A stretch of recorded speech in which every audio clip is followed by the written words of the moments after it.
High, আমি সুচরিতা। অনেকে আবার আমাকে প্রীতি বলেও ডাকে। কোর্ট থেকে ফিরে এই সময়টা না প্রতিদিন খুব একঘেয়ে লাগে।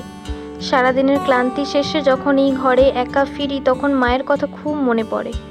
আমি খালি ভাবি মায়েরা শীত নেই, গ্রীষ্ম নেই, বর্ষা নেই, কোনো ক্লান্তি নেই, সব সময় কিভাবে কোনো অভিযোগ ছাড়াই সব কাজ হাসি মুখে করে যায়। আমি তো নিজের কাজটা এই শীতে করতে গিয়ে খেয়ে হারাচ্ছি। তবে আজ সব ক্লান্তি আর একঘেয়েমির মাঝে একটা দারুণ খবর এলো।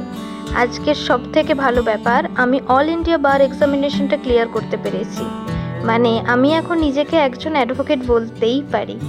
এই রেজাল্টটা আমি যখন ভিডিওটা শ্যুট করছিলাম সেই সময়ই পেলাম।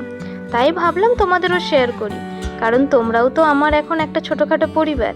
মায়ের জন্য মন খারাপটা আর যে খুশির কাছে একটু হলেও হার মানলো। যাই হোক, আজকের দিনটা আমার কাছে সত্যি ভীষণ স্পেশাল।